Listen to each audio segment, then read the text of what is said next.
was in one of the galleries of St. Peter's Mount, at about 500 paces from the main entry, and at 90 feet below the surface, that the quarrymen exposed part of the skull of a large animal embedded in the stone. They suspended their work to tell of their discovery to Dr. Hoffman, who had for some years been collecting fossils from the quarries.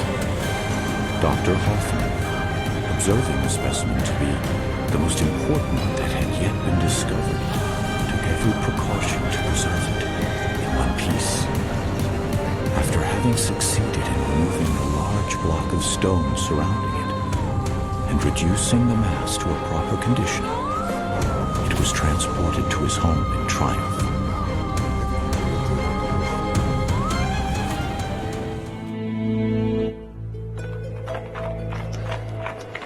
After the occupation of Maastricht by the French Revolutionary Army, Le voilà enfin. Le voilà enfin. Messieurs, je vous en prie, portez the famous fossil shows up one cold winter night at the National Museum of Natural History in Paris.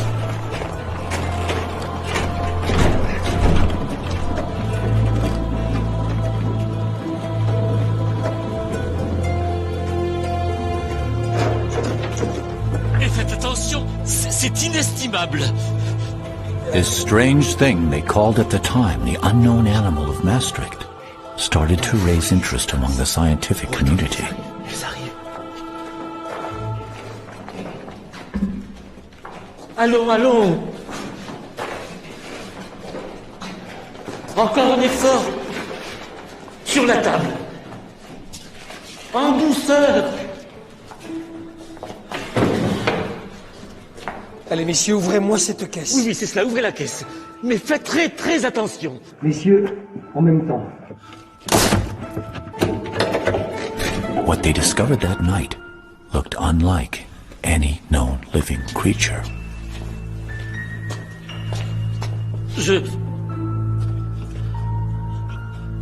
Some thought it was a crocodile. Je crois que c'est un Others crocodile.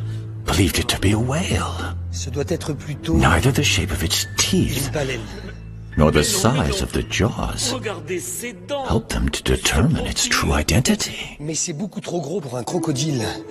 Alors qu'une baleine me semble Back then, beaucoup plus appropriée. that is 40 years before the discovery of the first dinosaur. Nobody had ever thought that thousands of species could have lived and disappeared in a distant past. Maxillaire supérieur et la Je vous en maxillaire prie, ceci, inférieure. je vous en prie. Monsieur le But everything was about to change.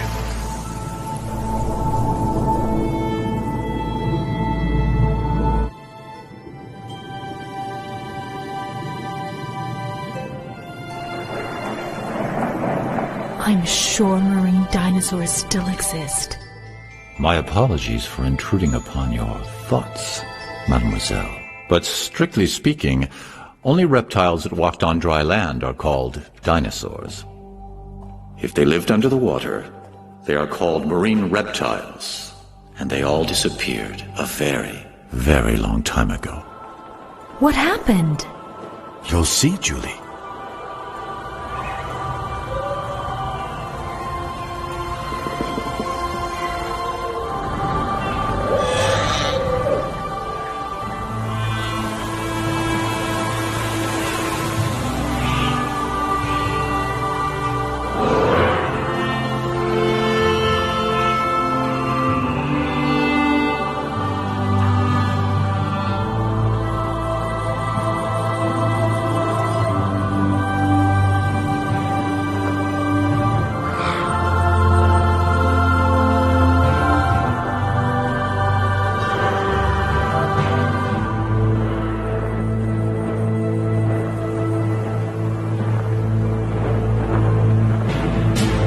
$65 million years ago, reptiles ruled the world.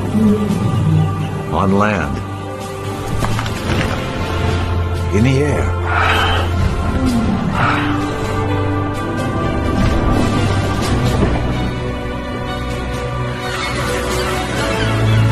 And reptiles were kings in all the seas as well.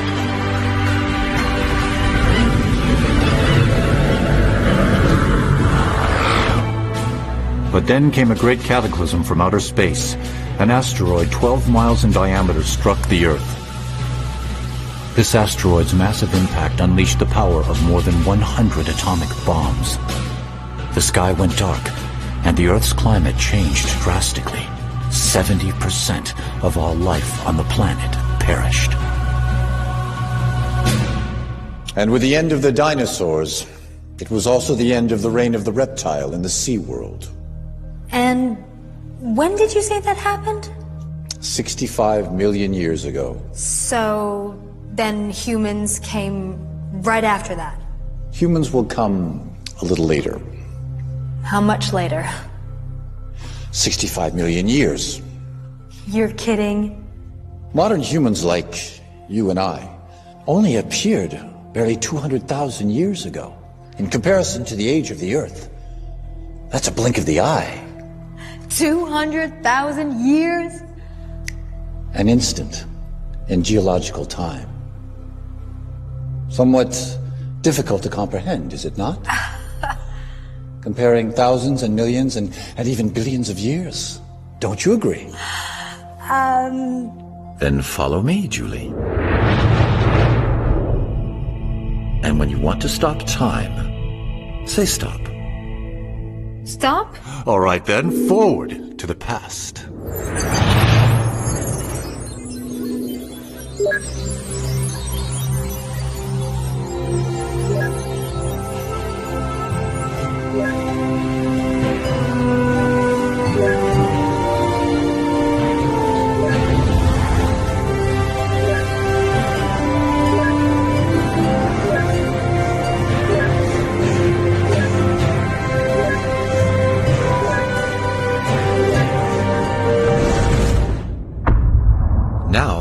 Let's start slowly, from the beginning.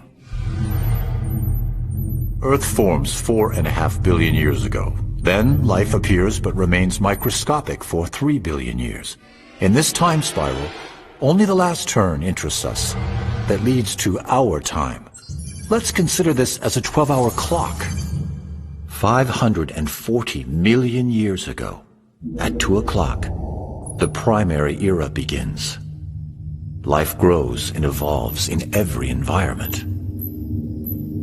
At 7:30, the secondary era, or the Mesozoic, begins. It is the age of reptiles. Including the famous dinosaurs. Yes, as well as flying and marine reptiles.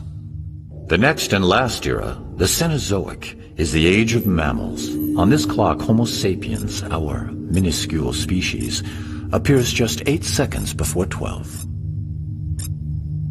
The Mesozoic takes place between the two major ecological crises that led to the extinction of many species on Earth, the largest at 7:30, and the last right there at 10 to 11. That one caused the extinction of the dinosaurs and large marine reptiles. But how did it start? Well, first, you'll need a microscope. Life on Earth starts in the water as bacteria 3.5 billion years ago. Slowly, this microlife evolves. Then, 650 million years ago, life becomes visible to the naked eye, soft-bodied organisms. The following 400 million years bring with them an explosion of life. New morphological forms appear, reaching considerable sizes.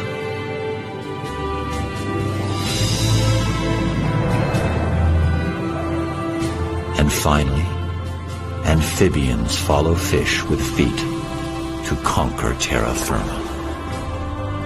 300 million years ago, the first reptiles appear on land. And in the sky, the wingspan of some insects reaches over 3 feet. By the end of the Paleozoic, the land and the seas are bursting with life. It is the golden age for biodiversity. But this period ends with gigantic cataclysms, which exterminate up to 95% of the species. The largest extinction of all time. 95% of the species? But that's enormous. Nothing much must have remained after that. You're right, my dear. And most of the world's great predators have disappeared. But life persists, and in the seas, many fish and mollusks remain. What about the marine reptiles? Their reign begins now. 3 different groups, one after the other, will rule the world's oceans. First, the ichthyosaurs, that use their tails to swim. Like a fish? Much like a fish. And then the plesiosaurs, that use their 4 paddle-like limbs to fly through the water. And next, the mosasaurs, that use an undulating movement similar to a snake. And these animals ruled the seas for 180 million years, throughout all 3 Mesozoic periods: Triassic, Jurassic, and Cretaceous. From the early Triassic period onwards, ichthyosaurs are the kings of the seas. During this time, above the water, all the continents on Earth are joined together in a single mass of land, a supercontinent called Pangaea, off to the Pangaean coast.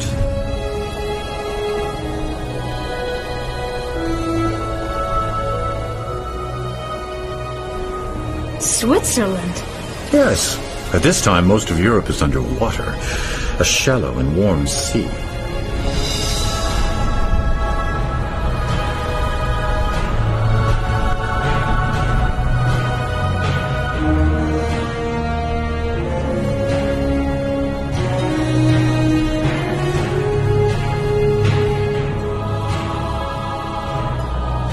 In the Middle Triassic, it's hot and dry on land with little to eat. In the sea, life flourishes again. Several reptile species have returned to the marine environment, thriving on the plentiful food supply.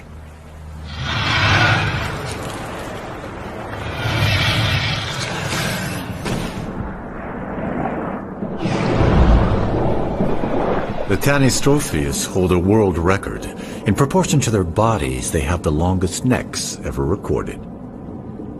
With his flat teeth, this placodont mostly eats seashells and mollusks.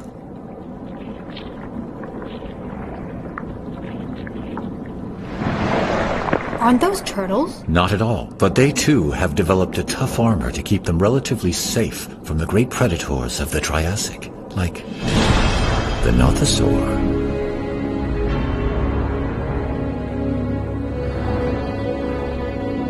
Over 13 feet long. Very dangerous, and an excellent swimmer. But it is no chance of catching up with a Mixosaurus. It looks like a dolphin. Except it's a reptile. Like marine mammals today, it too must come to the surface to breathe. It belongs to the large group of ichthyosaurs, which will rule the seas for some 150 million years.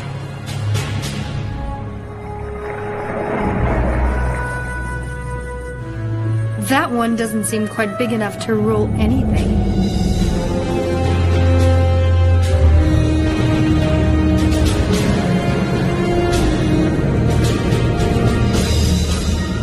There are also some very large ichthyosaurs, some measuring up to 75 feet long and weighing 50 tons, like the Shawnosaurus, the biggest of them all. Wow. Like all ichthyosaurs, it lives in groups and mainly eats mollusks and small fish.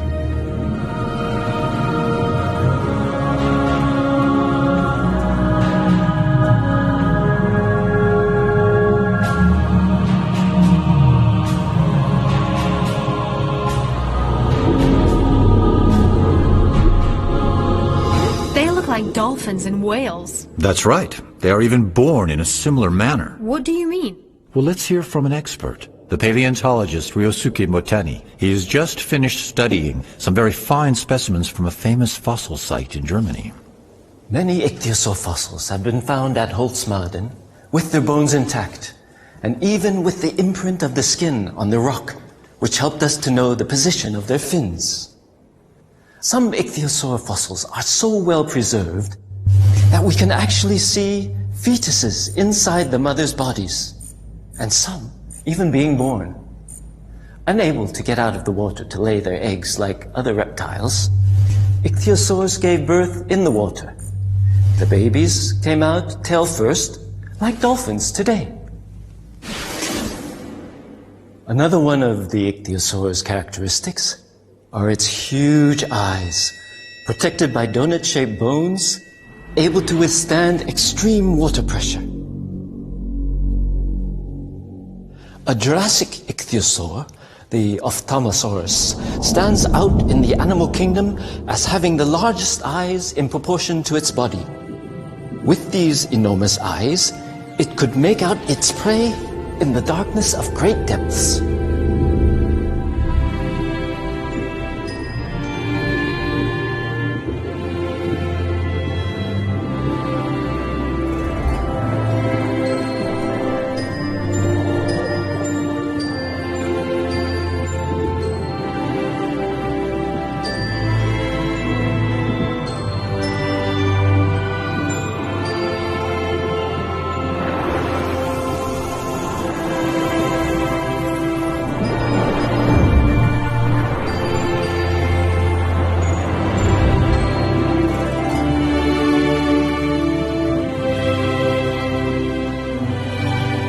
Strangely enough, the ichthyosaurs became extinct in the middle of the Cretaceous, despite their amazing adaptation to sea life.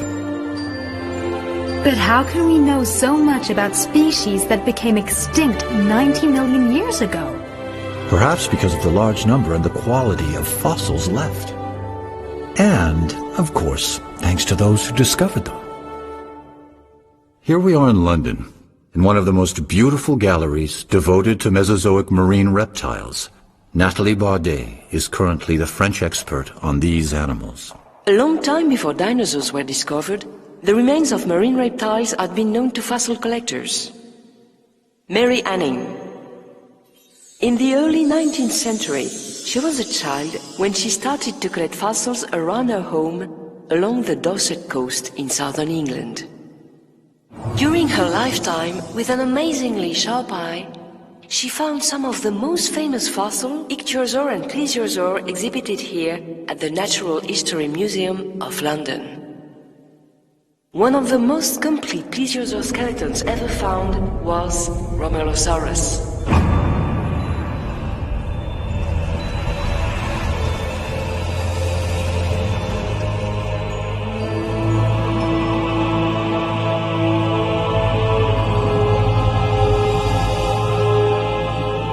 This early Jurassic predator was a powerful swimmer.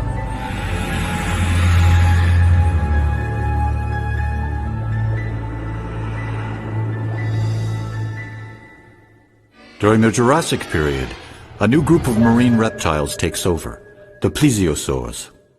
At the beginning of the early Jurassic, Pangaea has started to break up and drift apart into different pieces.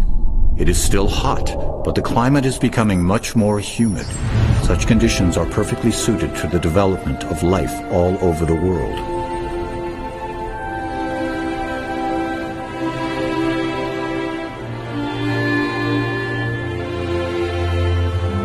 Now this sure seems more pleasant than the Triassic did. The Jurassic is considered the golden age of dinosaurs, isn't it? In fact, it's the golden age of life in general, and even much more so for the reptiles. Be they earth, flying, or marine reptiles.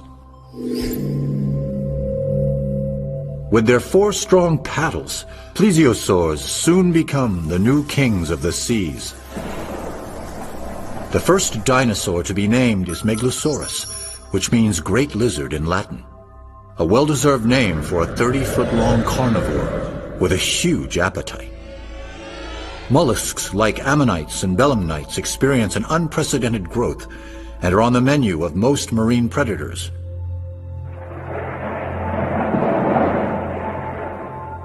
By the late Jurassic, some animals reach record sizes like the Brachiosaurus, over 100 feet long, and can weigh more than 6 elephants. Godzilla, that is the nickname given to this large marine crocodile discovered in the Andes. With large bony plates on its back, the Stegosaurus, a 3-ton plant eater, is a contemporary of the very first birds. At the end of the Jurassic period, As the continents continue to drift, new oceans appear, and new plesiosaur species rule the deep.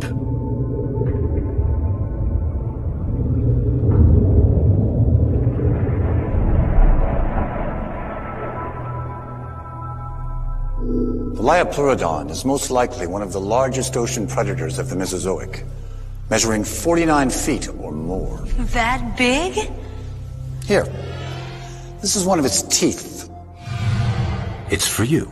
Thank you. You see, the Liopleurodon had no reason to fear any creature, save perhaps another Liopleurodon.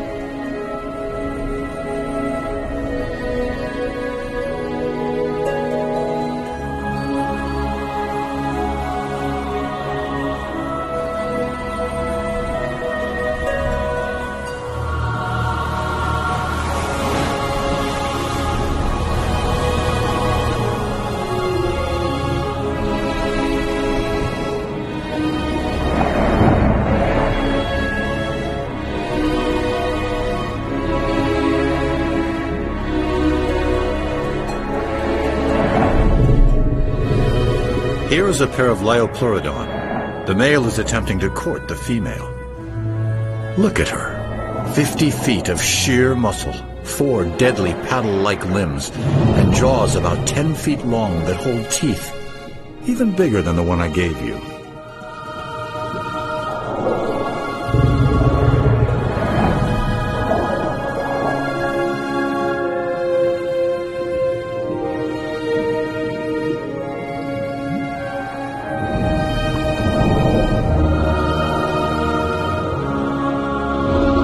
During this process, the male makes himself extremely vulnerable to the female.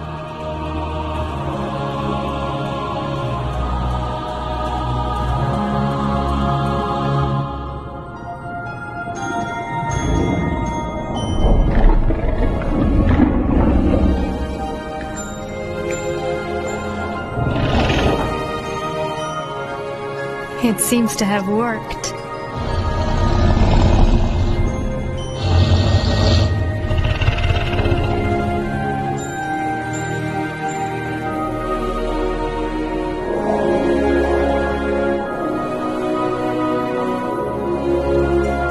Now that she's chosen him as her partner, the pair needs to head to the safer coastal waters to reproduce.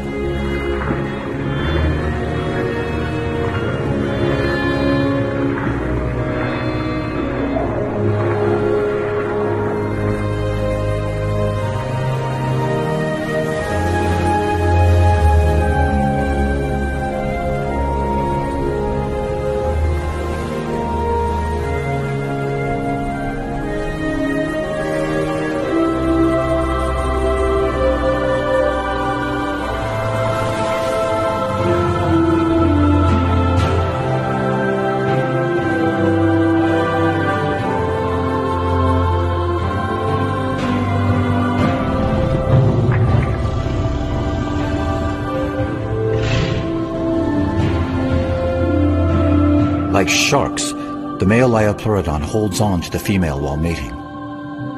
Their young will be born in a few months.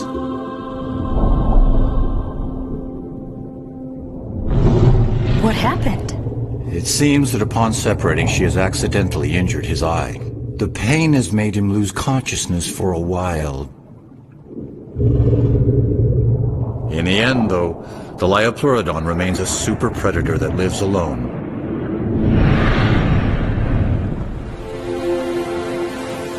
At the end of the Jurassic era, its territory spanned from Europe to South America. Here we are with Zulma Gasparini, who discovered the marine crocodile nicknamed Godzilla in the Andes. People believed for a long time that the world had always been the same as it is now. And it was only in 1915 that Alfred Wegener, a young German scientist, put forward a revolutionary theory he called the continental drift. Among the solid arguments that Wegener used to support his theory, a tiny marine reptile that lived 250 million years ago, the Mesosaurus, was to become unexpectedly important. Indeed, we have found on both sides of the Atlantic Ocean identical fossils of this animal. But considering the small size of the Mesosaurus, like the one we have here in this virtual aquarium, it is obvious they were much too small to cross an ocean as vast as the Atlantic on their own. The conclusion is inescapable. If they did not cross the ocean, then the very continents that contained their fossils must have separated.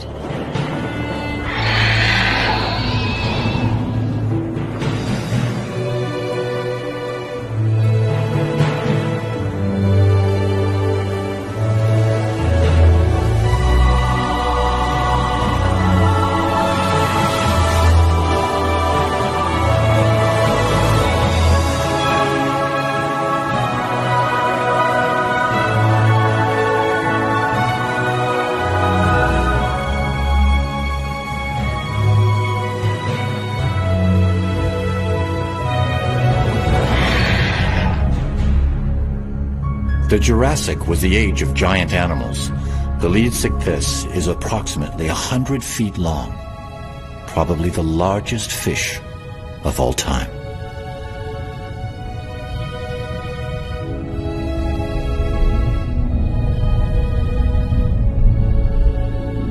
What are these long-necked plesiosaurs called? Those are elasmosaurs. They're gulping down gastroliths, stones they swallow in order to help their digestion. So, what do they actually eat? Mollusks and a lot of fish, judging from their long, sharp teeth.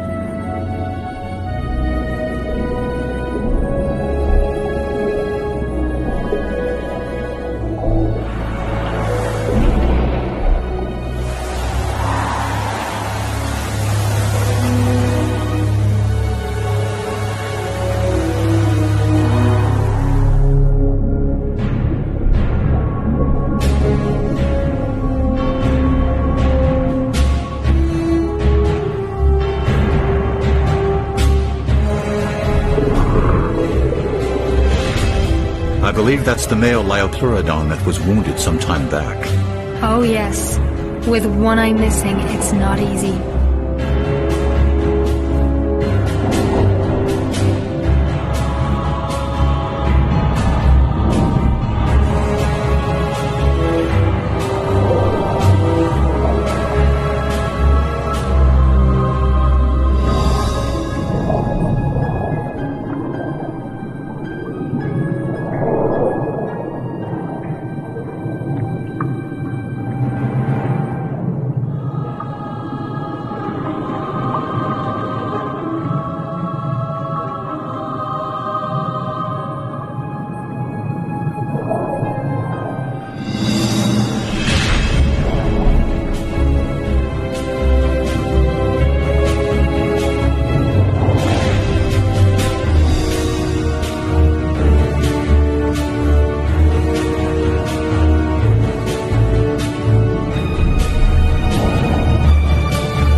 From the deep bite marks on elasmosaur bones made by larger relatives, it would appear that other Liopleurodon were luckier.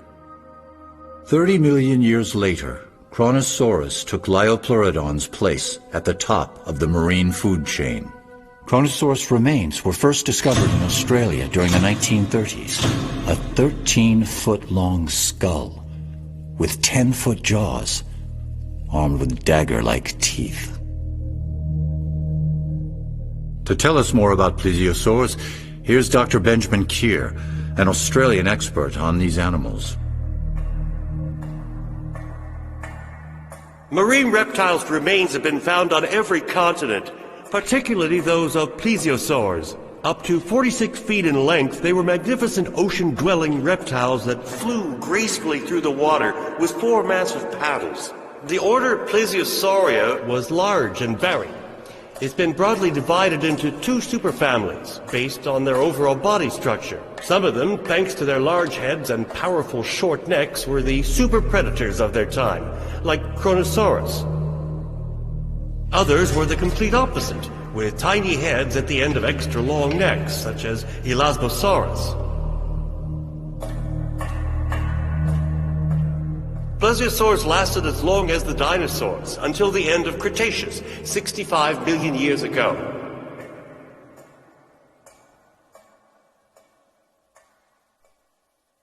The late Cretaceous is the very last period of the Mesozoic era, and it is the age of mosasaurs.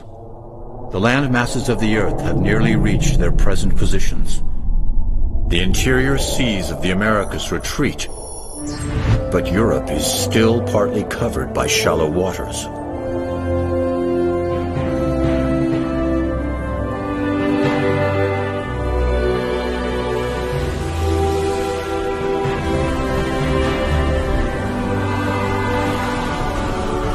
And what about the climate? Very comparable to the climate of today, but warmer. A beautiful day for a dip in the Cretaceous Ocean, don't you think?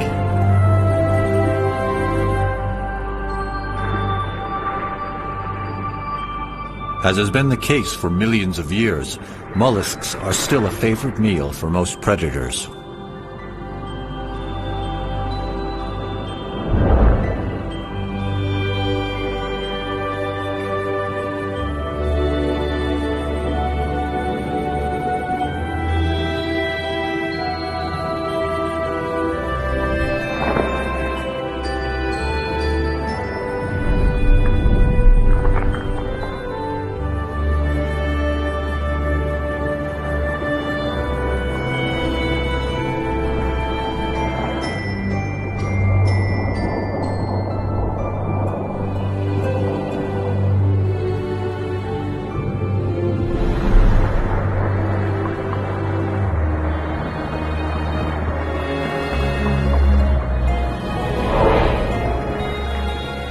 So the plesiosaurs are still around in the Cretaceous?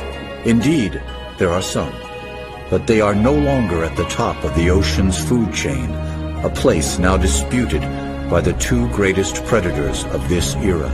In this corner, the largest fish of the Cretaceous, a 23-foot-long shark. And in this corner, the most powerful marine reptile, the prognathodon, a 40-foot mosasaur. It looks just like a great white of today. Indeed, just larger.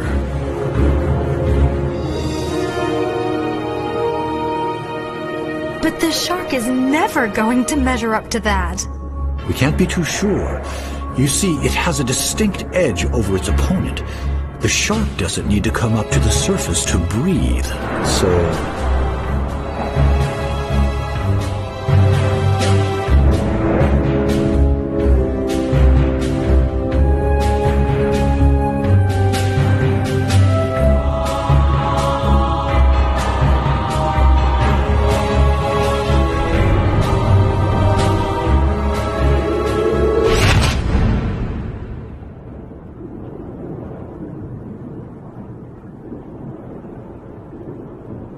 Oh, well.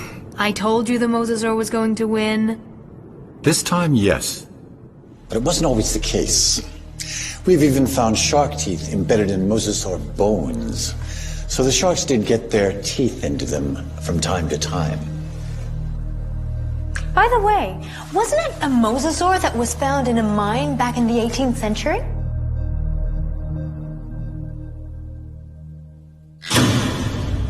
Here we are very close to the mine where the famous unknown animal of Maastricht was found around 1770. Like all paleontologists, Olivier Rippel knows this story very well.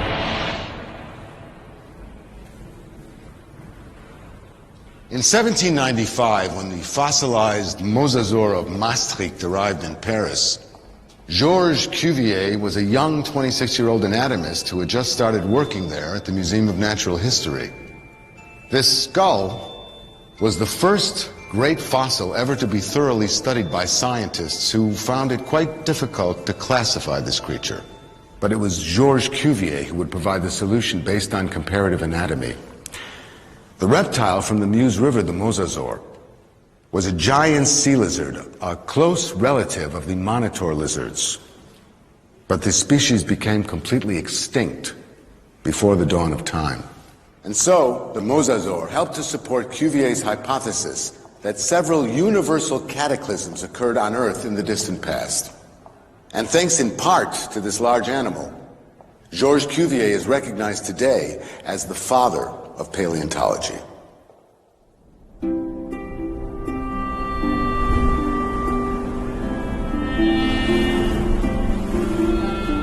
At the end of the Cretaceous, the interior seaway running through the middle of North America had not yet completely disappeared.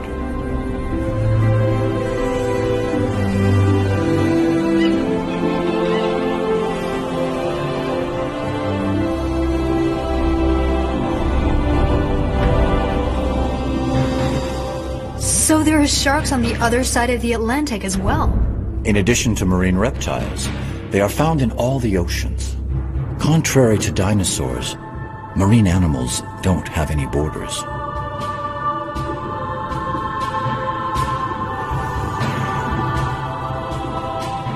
These are young 13-foot-long sharks.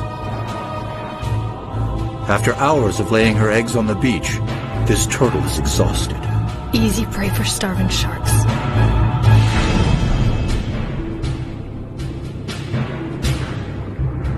Ah, but they are not alone. A mosasaur.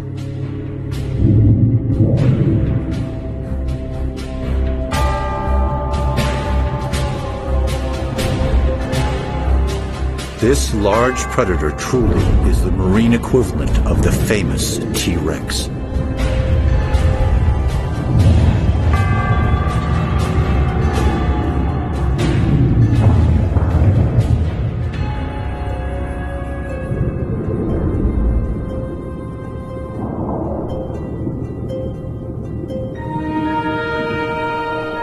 The mosasaur will become the last ruler of the ancient seas.